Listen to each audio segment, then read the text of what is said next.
Բարև ձեզ, Օրագիր Նյուզի եթերում օրակարգն է, իմ հյուրն այսօր ապրելու երկիր կուսակցության նախագահ Մանեթ Հանդիլյանն է։ Բարև ձեզ Տիկին Հանդիլյան, շնորհակալ եմ, որ այստեղ եք։ Ես շնորհակալ եմ։ Սիրով։ Տիկին Հանդիլյան, ես հիշում եմ, որ 2018 թվականի իշխանափոխության օրերին դուք, ինչպես նաև ելխմբակցության ոչ ԿՊԱ-ական անդամները Նիկոլ Փաշինյանին չէիք աջակցում, այսպես Էդմոն Մարուքյանի հայտնի ելույթն եմ հիշում երրորդ ճանապարհի մասին եւ այսպես շարունակ։ Ինչով էր սա պայմանավորված, արդյոք պատճառն այն էր, որ չէիք հավատում փողոցային պայքարով հաջողության հասնելու հեռանկարին, թե պատկերացնում եք ինչ է սպասվում մեզ, եթե Նիկոլ Փաշինյանը գա իշխանության։ Եզակի մարդկանցից եք եւ լրագրողներից, ովքեր դա հիշում են, որ ելքխմբակցության մեջ լինելով հանդերձ, այն թիմը, որը ես էի ներկայացնում այդ ժամանակ, չի եղել հեղափոխական եւ հեղափոխության մաս, գոնե այն ձևով ու տեսքով, որի ճանապարհը բռնել էր քաղաքացիական պայմանագիրը։ Սա մեզ համար ընդունելի չէր, որովհետեւ մենք հավատում էինք, որ էվոլյուցիոն ճանապարհով փոփոխությունը կարեւոր է, անհրաժեշտ է եւ պետք է, ու դա հնարավոր է, որովհետեւ մենք հենց ազգային ժողովում ենք որպես իրական անդիմադիր խմբակցություն, որը բացարձակ կաշկանդված չէր պայքարելու, բարձրաձայնելու խնդիրներ եւ մարդկանց էվոլյուցիոն ճանապարհով հասունացնելու իշխանափոխության։ Եվ սա էր պատճառը, որ մենք տարբերակներ էինք առաջարկում, ցույց տալու, որ սև ու սպիտակ չի լինում ոչինչ, ճշմարտությունը միշտ ինչ որտեղ մեջտեղում է։ Երրորդ ճանապարհը։ Ինչ որտեղ մեջտեղում, երրորդ կլինի, չորրորդ էլ կլիներ երևի, հինգերորդ տարբերակ էլ կար, ինչպես հիմա լինելու է եւ ինչպես առհասարակ կյանքում ընտրության հնարավորությունը միայն 1-2-ը չի լինում երբեք։ Դրանք լինում են տարբեր տեսակի կախված իրավիճակից։ Իսկ ինչու մենք այդ ճանապարհով չգնացինք նաեւ ինչպես նշեցիք ձեր խոսքում, այդ թվում նաև ճանաչելով իմանալով ինչ թիմ է եւ ինչ նպատակներ կարող է հետապնդել։ Արդյունքում մենք հիմա տեսնում ենք նրանց ամբողջ այսպես մերկությունը եւ տեսնում ենք թե ինչպիսին են նրանք, արդեն տեսնում է հարությունը։ Այն ինչ մենք գիտեինք, դա գիտենք ցավոք սրտի միայն մենք եւ դա հասանելի դարձնելը համարյա թե անհնարին է։ Իսկ ինչու չէիք բացատրում այն ժամանակ հանրությանը ամեն դեպքում։ Դա հնարավոր չէ, դու պիտի հասկանաս տվյալ պահի գործիքակազմը եւ դրա արդյունավետությունը։ Մենք երբ որ 18 թվականին Լուսավոր Հայաստանը ընդդիմադիր խմբակցություն էր դեկտեմբերի ընտրություններին եւ մտավ պարլամենտ, դուք տեսեք իմ ելույթներ, դուք տեսեք մեր գործունեությունը, դուք ընդդիմադիր խմբակցության հատկապես իմ, որովհետեւ ես գիտեի ինչի դեմ եմ պայքարում, իմ ելույթները, իմ խոսքը դա չէր ընկալվում նույնիսկ մարդկանց թվում էր թե մենք ահա խոչընդոտում ենք մի հրաշալի բանի, երբ որ ուղակի քննադատում ենք այս կամ այն երևույթը եւ շատ դժվար էր այդ միջավայրում հասցնել խոսքը անգամ ողջամիտ խոսքը տեղ եւ այստեղ մեղավորության խնդիր չկա, այստեղ այն վիճակն է որ մարդիկ իսկապես երբ որ դուք չանձնապես վրդվում մի բանից շատ ոգևորված եք, շատ դժվար է այդ ոգևորությանը քննադատական խոսքասողին ավելի խորքային լսել, դա բարդ բան է եւ դա ակնկալելը իսկապես արդարացի չէր լինի եւ ժողովրդի եւ մարդկանց հանդեպ։ Եվ այո, անհրաժեշտ էր ժամանակ, որ մարդիկ ինքնուրույնաբար առերեսվեին իրականության, ինչը եւ տեղի էր ունենում։ Այո, մեր աջակցությամբ, այո, մեր ընդդիմադիր խոսքի եւ նաեւ տարբեր խնդիրներ բարձրաձայնելու միջոցով։ Բայց ես համոզված եմ եւ հիմա ժամանակ եկավ դա ապացուցելու, որ իրոք ժամանակ է անհրաժեշտ որոշ իրավիճակներում մարդկանց կողմնորոշվելու։ Մի այսպես ճտոցով չի լինում։ Ցավոք սրտի ինչ որ գիտես դու, արագ տեղ հասցնելու գործիք չկա, երբեմն բացի ժամանակը։ Ցավոք սրտի շատ ծանր գին վճարեցինք, մինչդեռ հասարակությունը սկսեց հասկանալ։ Ես համաձայն եմ եւ ես դրա պատկերացումն անգամ չունեի, որ եւ եթե ինձ հարցնեք, թող եւս մի քանի տարի այդպես շարունակվեր առանց այդ գինը վճարելու, որովհետեւ այսպես թե այնպես մարդիկ տեսնելու են, բայց այն գնի արդյունքում, որում տեսան, անկարելի է պատկերացնել։ Տիկին Հանդիլյան, վերջին տարիներին հաճախ է այն տեսակետը հնչում, որ 2018-ին Հայաստանում ոչ թե իշխանափոխություն է տեղի ունեցել, այլ իշխանության հանձնում, այսպես հեղափոխության իմիտացիայի ներքո։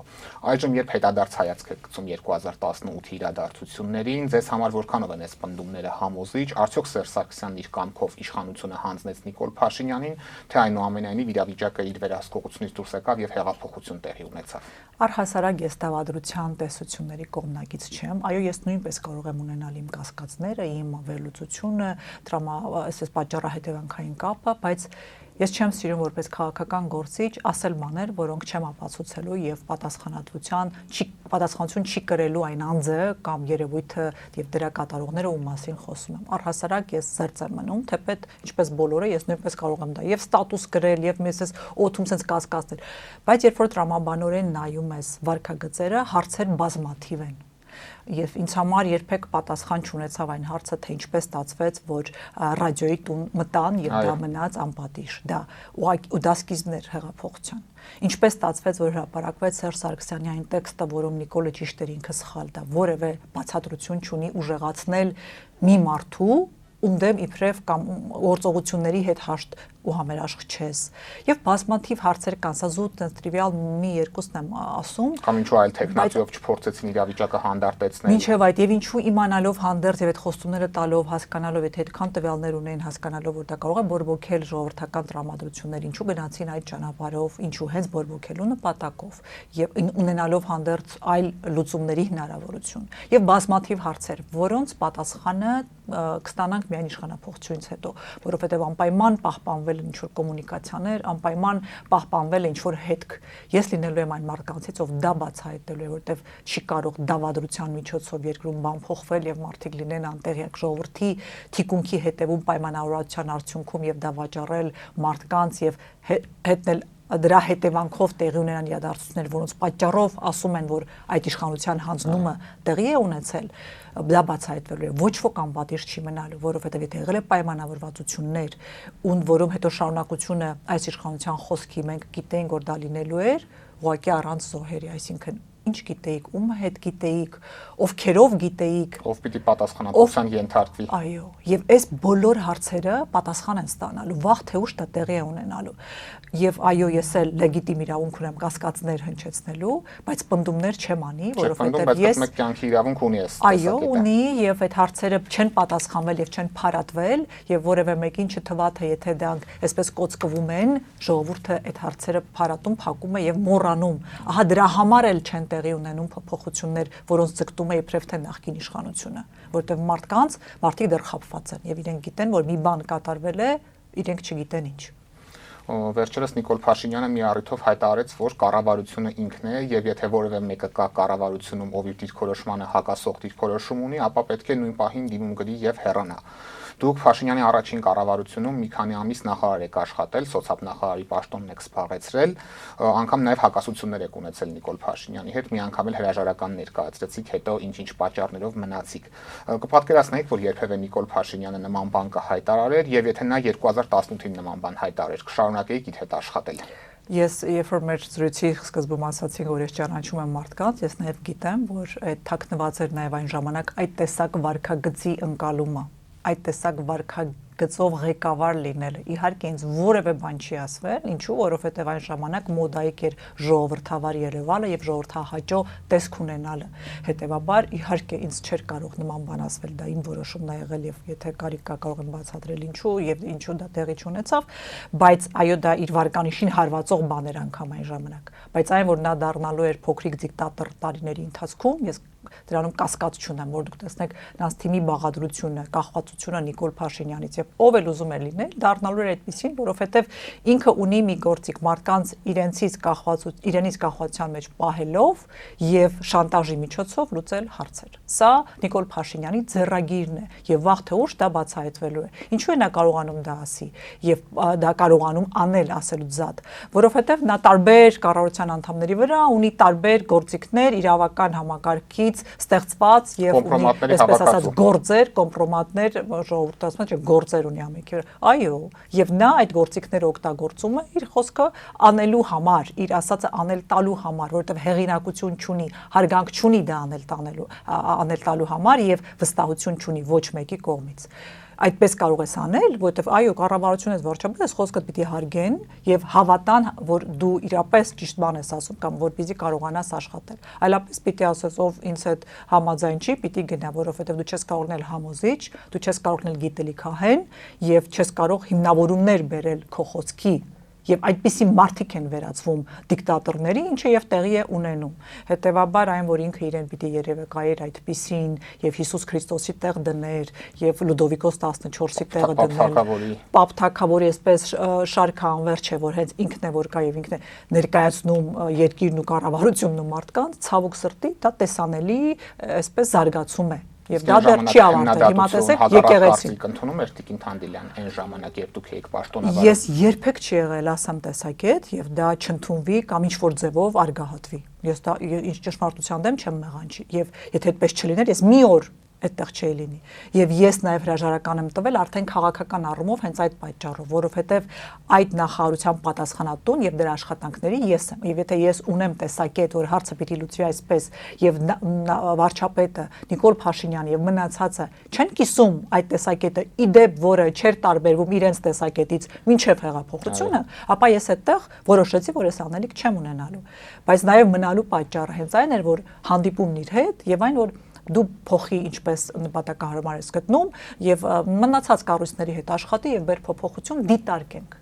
Այդ դիտարկման խոստման մեջ եմ ես որոշել, որ ով եթե ոչ ես պիտի փոխի այդ համակարգը եւ որոշել համաձայնել ու շարունակել պաշտոնավարել, որովհետեւ այդ իմ միգուցե շանտաժի նման քայլ էր, բայց դրա հետևանքով որոշում եղավ դիտարկել փոփոխությունները։ Հիմա տեսեք ես այնտեղ չեմ, մեկը խոսում է կուտակայինից։ Երբևէ որևէ մեկը հարադարձել է, ում են վարչապետին այդ հարցը տվել են, երբ որ դեմեմի ցույցերին գալիս ասում էր պարտադիրը չպիտի լինի։ Անկամ իհարկե այսօրին հարավարի համար էլ պարտադիր դարձավ այն։ Ամեքի համար 18 թվականին ես դա ուզում կանգնացնել, որպեսզի այն 80,000-ը չմտնի, բայց հենց դա էր որ տեղի չունեցավ։ Եվ իհարկե այն հարավիկներ, որ ապրել են արդեն կուտակայինը թողել է շատ անցյալում եւ այդ թեմաները, բայց ուզում եմ ասել, այն պայքարը, որ ես տարել եմ, ինքն ունեցել է տրամաբանություն եւ ես պատասխանատվություն եմ զգացել մարդկանց հանդեպ փոփոխություն բերելու, որովհետեւ այդ կառավարությունը փոփոխության մասին էր, ինչը իհարկե տեղի չունեցավ եւ արդեն մոռացության մեջ է։ Բայց գալու է, չէ, 2037 թիվը։ Այդ 1974 թվականին ծնվածները գնալու են, չէ, թոշակ եւ այդ ռիսկերն ու այդ պայթունավտանգ իրավիճակները անպայման ի հայտ են գալու։ Դեռ շատ դժվար է խոսել բաների մասին, որ 23 տարի հետո դիտի ունենա, հիմա էլ 11։ Հնարավոր կոռուպցիոն չարաշահումների մասին էլ չխոսենք։ Հիմա ինչ էր կատարվում, այսինքն նրանք ներդրումներ անում են պետական պարտատոմսերի մեջ, պետությունը մեր փողը եւ իր փողը բյուջեից տալիս է իրենց, հետո պարտքով հետ վերցնում։ Այսինքն ել չեմ ուզում երկարացնել իհարկե այս թեման, բայց այն եղել է նաեւ լակմուս ինձ համար, որ ես անելիք չունեմ մի կառավարությունում, որի վարչապետի հետ ունեմ արմատական, սկզբունքային, արժեքային, ինչ շատ կարևոր է ինձ համար, տարբերություններ։ Ես ունեմ կարմիր գծեր, իրենք ոչ, եւ իրենք ինձ համար դա նորություն չէր, ուղղակի երևի չպիտի այն ճանապարհը վերցնեի, որով գնացել եմ բան փոխելու համար հանուն ժողովրդի։ Միգուցե պիտի մի քիչ ավելի էգոիստ լինեի, որը չեմ արել եւ որը իմ նաեւ քաղաքական հետագծի վրա հետք է թողել, բայց գիտեք, որ հետ եմ նայում, եթե չիմանայի այն գիտեմ հիմա, միգուցե եւ արդարացնեին քայլերը, որ արել եմ։ Հետեւաբար, այո, ամեն քաղաքական գործիչ իր ճանապարհն ունի հետագիծը եւ դա թողնված է։ Սխալներն անխուսափելի են ամեն դեպքում։ Ոչ միայն սխալներ, այլ որոշումները, որոնք դու կայացնում ես տարբեր բաներ առաջնահերթություն տալով տարբեր բաների։ Սա է։ Հիմա եթե էլի եմ ասում, մի քիչ էգոիստ լինեի, այլ որոշում կկայացնեի։ Ես հիմա էլ այդպեսին չեմ եւ դրա համար եմ վախենում, որ ես կայացնում եմ որոշումներ ուրիշների համար, այլ ոչ թե ինչը ինձ ավելի կապահովագրեր։ Թանդիլյան, խոսենք նաև ապագայից, մենք մոտենում ենք խորհրդարանական ընտրություններին, քաղաքական դաշտում արդեն իսկ ակտիվ վերադասավորումներ են սկսվել, տարբեր դաշինքներ են ստեղծում եւ այսպես շարունակ։ Ձեր գնահատմամբ ինչ ասելիքով եւ ծրագրերով պետք է հանդես գան ընդդիմադիր այն ուժերը, որոնց օրակարգում իշխանության հեռացումն է եւ ամենակարևորը, ինչ սխալներից պետք է խուսափեն, որ մենք ոչ մի դեպքում չկրկնենք 2021 թվականի պատկերը։ Ինձ համար քաղաքականության մեջ անկեղծությունը միշտ կարևոր է եղել։ Ես հասկանում եմ, որ էլի ասում եմ բան, որը մարդիկ լսում ասում են, բոլոր քաղաքական գործիչներն են սենց խափում են, սուտ են խոսում, խոստումներ են տալիս։ Ես դա հասկանում եմ, որովհետև ես իրենց տեղում եմ եղել, հետո եկել եմ այստեղ ու փորձել եմ պահպանել այն, ինչին ես հավատում եմ։ Ես միշտ չեմ կարողացել խոսել բաների մասին, որոնց չեմ հավատում։ Ես չեմ կարողացել պաշտպանել բաներ, որոնք արժեքային ինձ հետ ընդհանուր չեն, եւ բազմաթիվ, եւ այդ պարագաներում ընդունել են որոշումներ։ Հիմա այն պահն է, որ ինձ համար նորից անկեղծությունը եւ մարդկանց հետ ուղիղ խոսելը շատ կարեւոր է եւ ես կարծում եմ, որ հենց քաղաքական ուժը, որը հավակնում է մարդկանց վստահությունը ստանալ, պիտի շատ անկեղծ խոսի եւ ցույց դնի այն արժեքները, որ ինքն ունի։ Հիմա տեսեք, ինչ ասես ինձ հետ եւ մեր թիմի հետ եւ առանձին մարդկանց հետ կապում են սրա պաշտպան, նրա այս մետությունը, ինձ համար Հայաստանի Հանրապետության շահից վեր ոչինչ չկա։ Մեր քաղաքացիների պաշտպանվածությունից վեր ոչինչ չկա։ Սա զուտ որպես սկզբունք։ Մեր պետությունը եւ պետականությունը ինձ համար այնպեսի արժեք են, առանց որոնց ես իմ կյանքը չեմ պատկերացնում եւ հետեւաբար ես կարծում եմ այսօր հենց դա պիտի ցույց դնել եւ հավաքվել են մարդկանցով ում համար հայկականությունը, հայկական պետությունը, հայոց պետության գոյությունը ի պաշտպան սփյուռքահայության եւ Հայաստանի Հանրապետության քաղաքացիների պիտի լինի առաջնային, որովհետեւ եթե մենք կորցնենք մեր պետությունը, եթե մենք կորցնենք նրա ազգային հայկական տեսակը, ում պիտի պաշտպանի այս պետությունը, ինչի համար է այն եւ մեզ համար պիտի արժեք լինի դա։ Ես կարծում եմ, որ պիտի միավորվել այն ուժերով, ում համար հայկականությունը եւ հայկական պետությունը, պետականության շահը առաջնային է, միևնույն ժամանակ գնահատելով ռիսկերը աշխարհաքաղաքական եւ թույլ չտալ, որ Հայաստանի Հանրապետությունը դառնա հաշիվներ մաքրելու բեմահարթակ, ինչպես եղել է դարեր շարունակ, որի հետևանքով այո, տեսնում ենք նաեւ հիմա, որի հետևանքով Հայաստանը մասնատվել, բսկտվել, տարածքները բաժանվել են արևելյան, արևմտյան, հետո նորից այս երկրների միջև են։ Մյուսն է պատմության ընթացքում ես պատմաբան եմ եւ միշտ զարհուրել եմ, թե լավ չէի կարողանում միասնական հանդես գալ եւ թույլ չտալ մեր պետության մասնատում, թագավորություններն են քանդվել, պառակտվել, սա զուտ մեր պառակտվածության հետևանքով եւ հեռատես չլինելու հետեւաբար այս նույն սխալները եթե մենք թույլ ենք տալու, ուրեմն մենք դասեր չենք սովորում, դասեր չենք քաղում եւ արժանի չենք այն կյանքերին, որ տվել են մեզ համար, այս պետությունը պաշտպանելու համար։ Ծանր գնին, որը վճարել ենք մենք։ Այո, եւ այդ տղաներին ենք պարտական, հայկական, մաքուր, ազնիվ, ժողովրդավարական, իրավական պետություն, որտեղ մարդը արժեք է, ոչ թե միջոց։ Ձեր քաղաքական ուժը եւս մտադիր է մասնակցել ընտրություններին, երբ եք նախատեսում հայտնել ինչ ձևաչափով եք մասնակցելու ընտրություններին եւ մամուլում հրապարակումներ կան, որ տարբեր ուժերի հետ բանակցությունների մեջ եք, այսպես Արման Թաթոյանի, Հայ ազգային կոնգրեսի եւ մի քանի այլ ուժերի անուններ են նշվում ու նշվում է, որ դեռևս հաջողությամբ չեն պսակում այս բանակցությունները, երբ կարող եք ավելի մանրամասն խոսել այս մասին։ Գիտեք ինչն է դեռ, երբ որ լսում եմ եւ իրականում գիտեմ ինչ է ընթանում, մի կողմից եմ որ կիսա ճշմարտությունը մի բան ճշմարտություն է, բայց ամբողջը չի։ Եվ այս կիսա ճշմարտություններով միշտ մամուլն ու մարդիկ չէ, ասենց կողմնորոշվում փորձում են։ Իրականում այդ ուժերը, որ նշեցիք, այո, բանակցությունները տեղի ունենում եւ ոչ միայն իրենց հետ, այլ նաեւ տարբեր ուժերի հետ եւ ինչու համաձայնության չենք եկել, որովհետեւ բանակցությունները շարունակվում են եւ բնականաբար մեր ուժը այո հայտ է ներկայացրել մասնակցության, որովհետեւ մեզ համար ընտրություններով իշխանափոխությունը ժողովրդավարության հաղթանակ է նշանակելու եւ մենք ձգտել ենք դրան 21 թվականից ի վեր, ինչ մեր կուսակցությունը ստեղծվել է դիմերին մասնակցելով, մարդկանց հետ աշխատելով, ցույց տալով, որ դուք այդպես վատերի միջև չի ձեր ընտրությունը, այլ կան ուժեր, որոնք ձեր մասին են, մեր մասին են, մեր պետության մասին են եւ եկեք վստահենք, իրար հետ ճանապարհ գնանք եւ պետություն կերտենք։ Հետեւաբար այս արժեքների հիման վրա են մեր բանակցությունները տարբեր ուժերի հետ 26 թվականի ընտրություն դեպի գնալիս եւ հասկանալով, որ այս ընտրությունները ճակատագրական եւ բեկումնային ընտրություններ կարող են լինել, որովհետեւ եւ ժողովուրդն է հասունացել իրական առարկայական փոփոխությունների եւ անհրաժեշտություն կա, որովհետեւ մեր պետությունը, պետականությունը վտանգված է այս իշխանության օրոք։ Մեր տարածքները վտանգված են, մեր քաղաքացիները վտանգված են։ Ես անպայման ուզում եմ սա լսեն մեր դիտողները, որ խաղաղությունը այսպես անքննարկելի է, անքննելի է,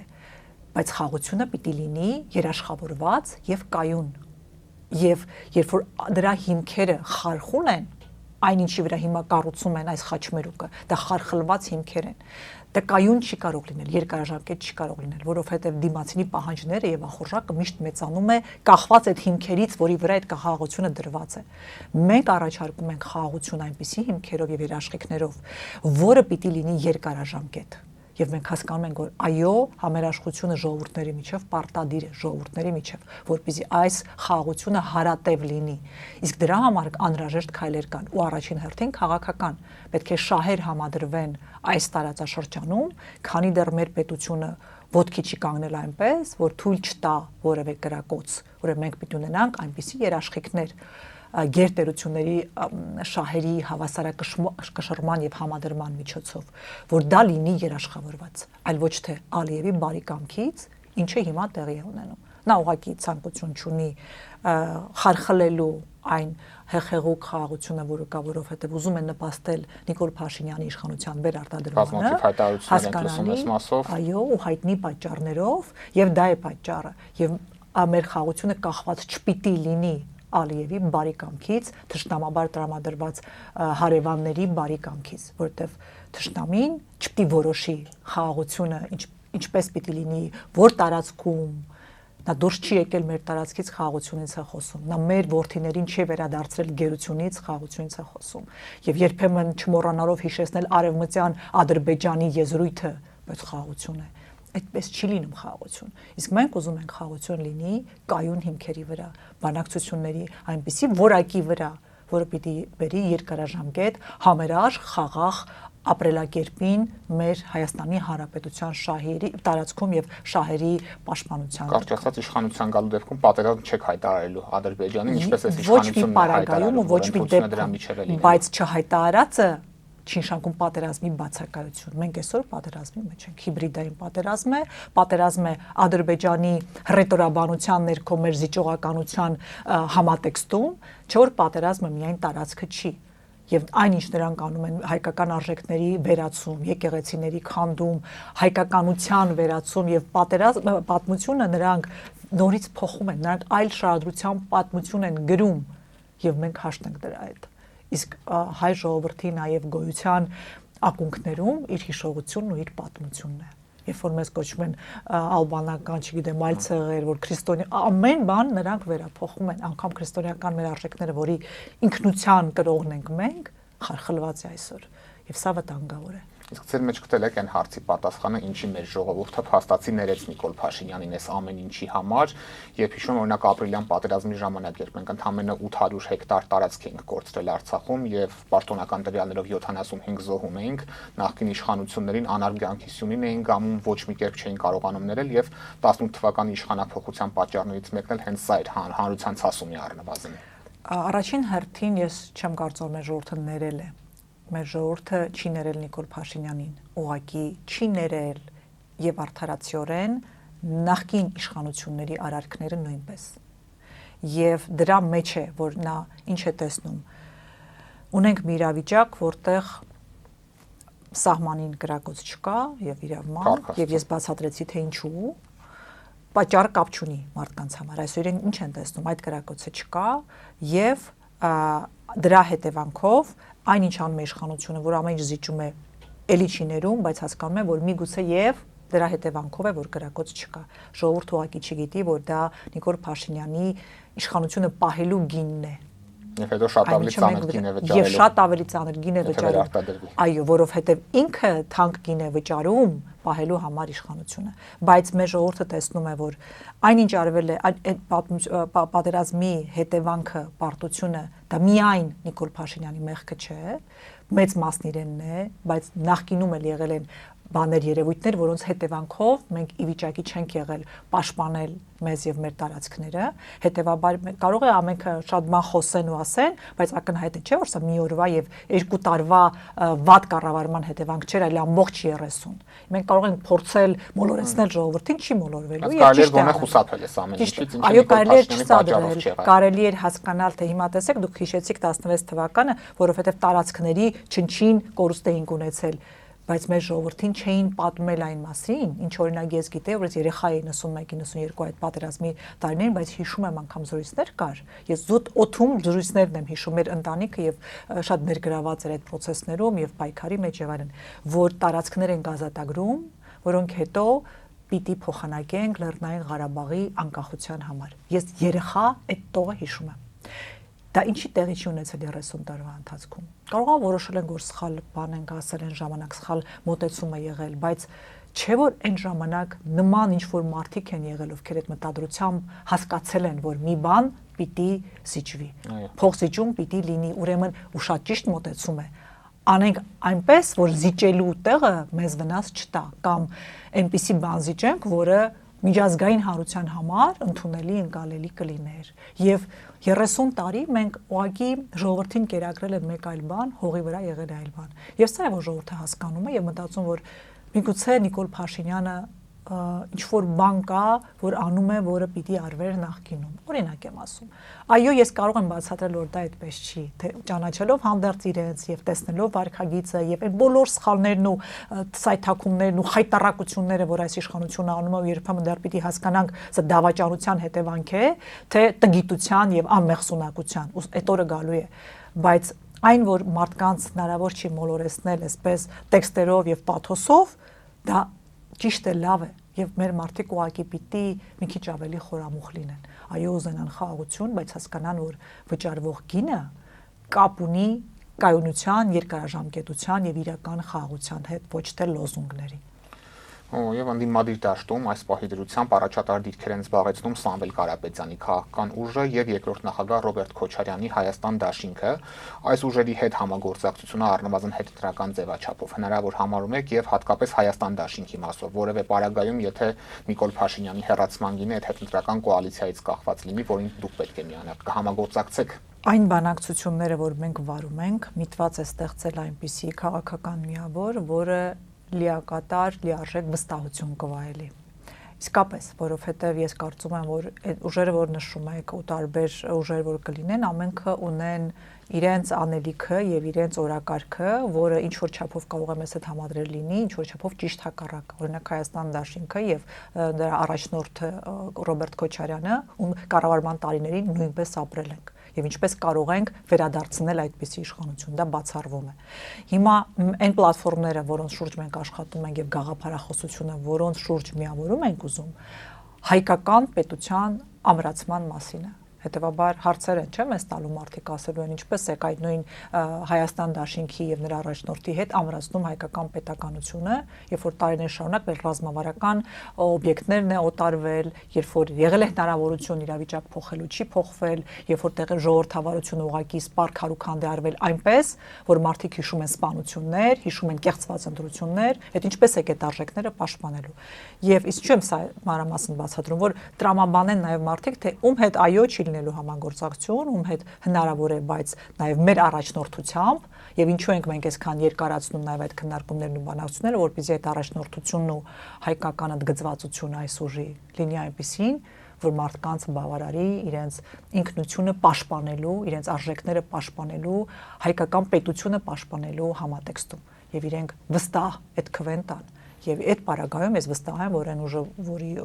շուրջ մենք ձևավորում ենք միասնություն, ունենալու է ահա այդպիսի դերակատարում քաղաքական դաշտում եւ ընտրություններին։ Այսինքն բուն Ռոբերտ Քոչարյանի հետ համագործակցությունը բացառում եք, բայց այնպիսի իրավիճակ լինի, որ նրա ուժի, բայց ոչ իր դեմքով որևէ համագործակցություն գուցե դիտարկի։ Ես չգիտեմ ինչ են իրենք անում, բայց կրկնում եմ, այն կառավարումը, որ Ռոբերտ Քոչարյանը վարել է, անընդունելի է մեզ համար եւ իր որևէ իր այդ համագործակցությունը այդ համատեքստում ես բացառում եմ։ Բայց այս առանց բայցի, երբ որ ասում եմ բայց, դու մეთեն առաջի ասածը չեղարկվում է։ Մենք այնպիսի ուժ ենք ձևավորելու, որը վայելելու է վստահություն շատ մարդկանց, այդ թվում նաև պարլամենտ հայտնված ուժերի, եւ մենք մեր առաջնորդությամբ ենք տեսնում երկրի կառավարումը, այն ուժի, որը ձևավորում ենք։ Ոտքին Հանելյան, նաև տարածաշրջանային զարգացումներին անդրադառնանք։ ԽՊԱ-ականները մեզ վստահեցնում են, որ խաղաղությունը արդեն հաստատվել է։ Մենք Ֆիդանի հայտարարությունն ենք լսել, որը այս իշխանության բարած քաղաքականությանը աջակցություն էր հայտնում։ Ադրբեջանցի падգամավորներից մեկն էլ երեք հայտարարեց, որ չի բացառվում, որ մինչև ընտրությունները խաղաղության պայմանագիրը կստորագրվի։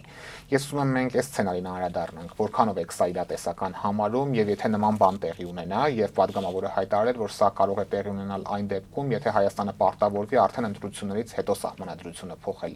դա մեր ընտրական process-ի վրա ինչ ազդեցություն կարող է ունենալ։ Հայաստանը առանց այդ ձեր նշած հայտարարության Նիկոլ Փաշինյանի կառավարությունը արդեն իսկ պարտավորվել է ընտրություններից հետո փոխել սահմանադրությունը, եւ դա անում է Ալիևի պահանջով եւ Ադրբեջանի պահանջով, եւ թե ինչը պիտի փոխվի, բոլորս գիտենք, անկախության հռչակագրի հղումները եւ դրույթները նախ եւ առաջ։ Ուսը կհրապարակեն մարտին տեքստը,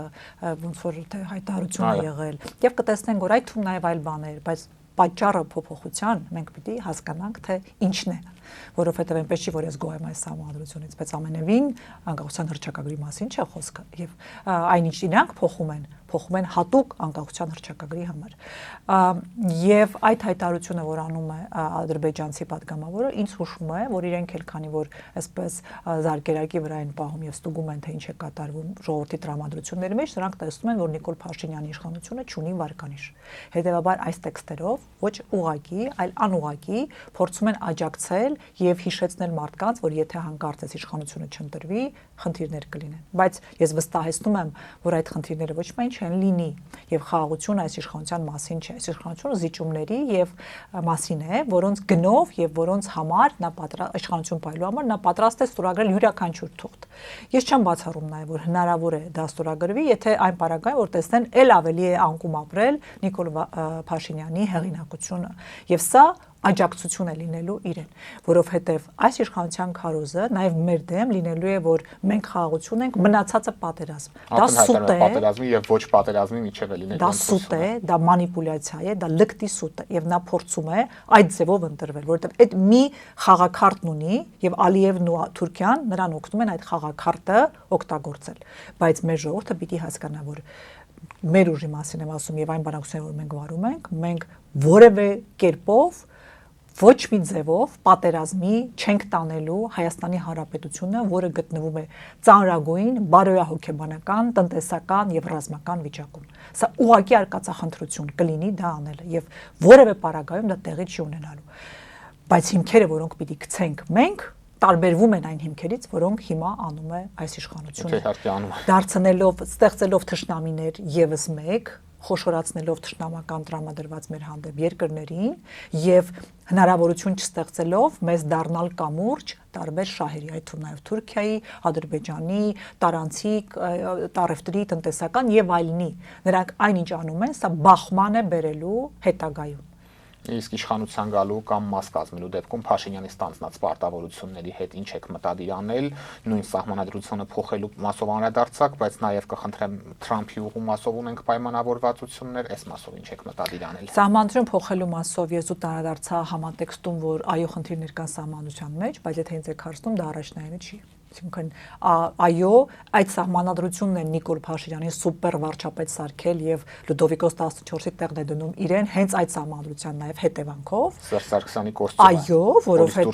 Այո, որովհետեւ բոլոր կարևոր իրավական համակարգերը կենտրոնացած են իր ուղղակի ազդեցության ներքո, հետեւաբար ինքը այդ համակարգերով ազդում է բոլորի վրա եւ դրանով իրացնում իր իշխանությունը։ Դատական համակարգն է կատաստրոֆիկ վիճակում, չի քննարկում, այսինքն այս բոլորի իրականում խնդրահարույց նաեւ այսպես կետերը թաքնված են սահմանադրությունում, բայց դրա մասին ամենևին այս փուլում հնարավոր է եւ խոսելու կարիք չկա, որովհետեւ նաեւ կապ ունի ով է իշխանությանի դեպ։ Որտեղ եթե դու Նիկոլ Փաշինյան ես, այո, սա վերածվելու է մահակի մարդկանց գլխին։ Եթե դու արժեքներ ունեցող, կարմիր գծեր ունեցող բարոյական քաղաքական գործիչ ես, ապա կարող ես եւ այլ կերպ լինել եւ այլ ձևով պաշտոնավարել։ Ինչ վերաբերվում է TRIP-ին եւ ընդհանրապես մնացած պայմանավորվածություններին, ես ուզում եմ պարզ լինի։ Մենք ներկայացնում ենք պետություն, այս բուտկա չի, որ ով գա, ինչ ուզի անի, վաղնեվետ քանդի, արմատախիլանի ամեն բան։ Կամ պայմանավորվածություններ, որում ներգրավված են գերտերություններ եւ այդ ստորագրությունները մենք պարտավոր ենք հաշվի առնել։ Չեմ ասում Նիկոլ Փաշինյանի ստորագրությունը, այն մարդկանց եւ այն գերտերությունների, ովքեր դրել են իրենց ստորագրությունը։ Չեն կարող չեղարկել սա։ Գալու ասել ամեն ինչս փակվում, զրոյական կետից էր սկսում Փաշինյանը իր կյանքը գործունեություն, կարծես թե բան չի եղել մինչեւ իրեն Հայաստանի Հանրապետությունում։ Դա անհեթեթ արկածախնդիր վարքագիծ է։ Հետևաբար բնականաբար դիտարկելու ենք բոլոր հնարավորությունները, այդ թվում նաեւ TRIP-ը եւ Թրամփի ուղին, բայց մենք ձեզ հետ հասկանում ենք, չէ, որ այդտեղ կան ձևակերպումներ, որոնք հետագայում պիտի բացվեն, դառնան օրենքներ, դառնան պայմանավորվածություններ եւ կարգավորումներ, որոնց ներքո պիտի հասկանալ ինչ պիտի անենք, որ պաշտպանենք մեր շահը։ Օրինակ, երբ որ խոսվում է ահապան ադրբեջանական անցման մասին մեր տարածքի միջով, այդ ձևակերպումով գիտի ինչ է դա նշանակում։ Դուք տեսնում եք Նիկոլ Փաշինյանի մանիպուլատիվ բացատրությունները, խուսափում է ու չգիտի, չէլ պատկերացնում, չէլ հասկանում դա ինչ է նշանակում, որովհետև ամեն անգամ իրեն տարբեր բան են պարտադրում դրա տակ հասկանալ, որովհետև դա շատ լայն եզրույթ է ու վտանգավոր, ինչքան լայնանում, այնքան հետեւաբար լավ եթե անխափան, այդ անխափանի դիմաց Հայաստանի Հանրապետությունը ինչ է ստանում։ եւ որոնք են այն երաշխիքները, որ ստանալու պարագայում դա կպահպանվի։ Ես ուղղակի մի օրինակ կբերեցի, բայց բազմաթիվ են։ Մենք կարողանալու ենք Նախիջևանի Ադրբեջանի տարածքով նույնպես անխափան տեղափոխվել։ Կա դրա պատասխանը։ Եվ եթե համարժեքություն ենք խոսում, իսկ մենք պիտի խոսենք եւ ուզենանք, որովհետեւ սա է կրկնում եմ համերաշխության եւ խաղաղության գրավականը, համարժեքությունը, փոխադարձ վստահությունը, դե եկեք այդ վստահությունը կառուցենք, նաեւ մեր անխափան անցումով։ Օրինակ նոյեմբերի 9-ի դեպքում սրա փոխարեն գոնե մենք հայկական Արցախի ինչ որ մաս էինք ունենում։ Երբ որ համեմատում են, ինձ ասում են, ասում շորտ նոյեմբերի 9-ը, այո, մենք ունեցել ենք կապ Լաչինով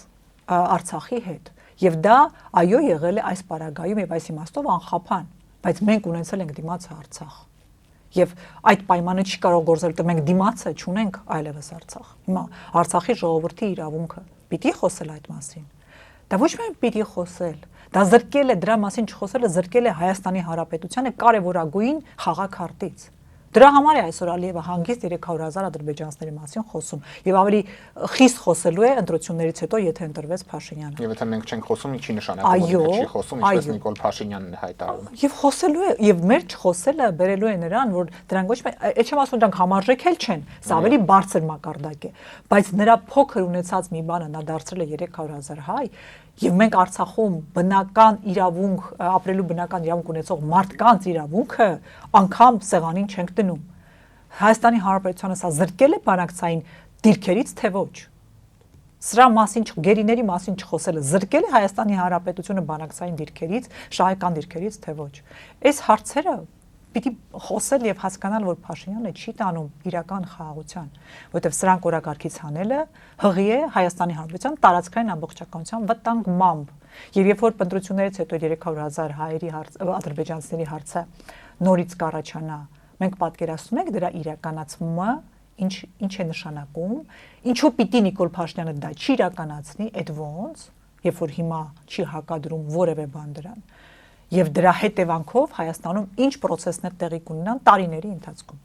Ժողովրդագրական պատկեր կփոխվի եւ մնացած բոլոր հետևանքները։ Ընտրությունները պատկերացրեք դրա։ 300,000 քվե կունենա։ Պատկերացնում եք ինչ ենք խոսում։ Ես նույնիսկ չեմ բարձրաձայնում այդ մասին, դա դուք պատկերացնելը անգամ սարսափելի է, ավելի խորքային է։ Դա շատ ավելի ծանր է, քան որևէ մեկի մտքով։ Հիմա ինչպես պիտի դիմադրի այդ հոսքին։ Ինչ պիտի ասի։ Եվ Տիկին Թանդիլյան, մենք խաղաղությունից ենք խոսում, բայց մեր գերիներն ու պատանդները շարունակում են Բաքվի բանտերում մնալ, մտահոգիչ է հատկապես Արցախի ռազմաքաղաքական ղեկավարության, այդ թվում Ռուբեն Վարդանյանի ճակատագիրը, որոնց մեծ մասին ՑՄ հազատազրկում է սպառնում Ադրբեջանում։ Եթե Հայաստանում իշխանափոխություն տեղի ունենա, քանի որ այս իշխանության հետ այս հարցում արդեն հույսեր չենք կարող կապել, ինչ կարող է անել նոր իշխանությունը Հայաստանի, որպեսզի այս մարդիկ օր առաջ հայրենիք վերադառնան։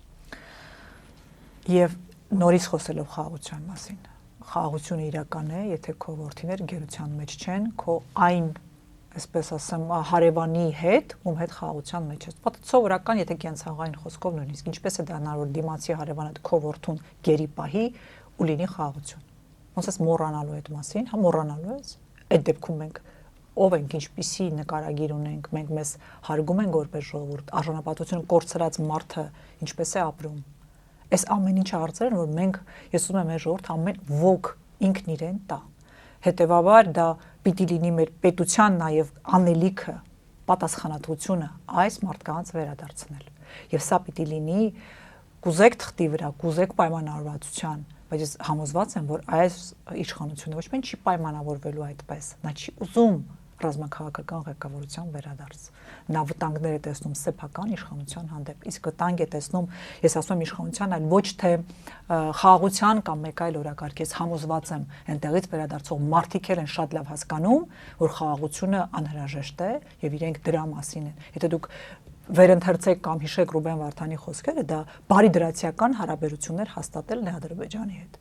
Բայց քանի որ Նիկոլ Փաշինյանը գիտի նաև դա եւ հասկանում է, որ այստեղից եկած մարդիկ նաև հեղինակություն են, ինքը չի ուզենալու իրենց վերադարձ, ավելի Ալիևի հետ պայմանավորել, որ նրանք չվերադառնան, որովհետեւ իր իշխանությանը վտանգում է։ Մեր զրույցային մասն որ Փաշինյանի իշխանությունը ձեռնտու է Ալիևի իշխանությանը։ Հետևաբար այս մարդկանց ճակատագրերը ցավոք սրտի ծանրագույն վիճակում են հայտնվելու, եթե Աստված մի արասցե Փաշինյանը վերընտրվեց։ Ինչ վերաբերում է մնացած պահվող գերիներին եւ յուրաքանչյուրի կյանքը ինձ համար արժեք է, ես կարող եմ ենթադրություններ անել, որ եւ նաեւ լսելով Ադրբեջանից եկած հայտարարություններ, որ չի բացառվում որոշ գերիների վերադարձ։ Բնական է սրա ենթատեքստը եւ նշանակությունը այս ընտրությունների մինչեւ ընտրությունները այո, եւ Փաշինյանի վարկանիշի վրա ազդելը, բայց ես գինը չեմ հաշվում։ Ինձ համար այս մարդկանց վերադարձը ինչ գնով է լինի, ինչ պատճառով է լինի, առաջնային է առանց հարցականների։ Մեկն էլ վերադառնա ուրախ եմ։ Ով ուզում է վերադառնա 19-ն էլ պիտի վերադառնա, բայց ես ուզում եմ ասել, մինչև վերջի 19-րդը կամ 21-ն էլ Արցախում տարան այդ օրերին չվերադառնան, ինձ համար այս հարցը բաց է ամենօրյա անհանգստության, թմբկահարման, բարձրաձայնելու համար։ Բոլորը պիտի վերադառնան, առանց իրենց վերադարձի հոգեկան հանգստություն եւ խաղաղություն մենք չենք ունենալու։ Մեր ժողովուրդը չի կարող այդպես ապրել։ Սա մեր պատվի հարցն է արժանապատվության ամբողջ աշխարհում։ Շնորհակալ եմ Տիկին Թամբիլյան հետաքրքիր զրույցի համար։ Օրակարգն այսօր այսպիսին էր, այն ամփոփեցինք Ապրելու երկիր կուսակցության նախագահ Մանեթ Հանդիլյանի հետ։ Կհանդիպենք։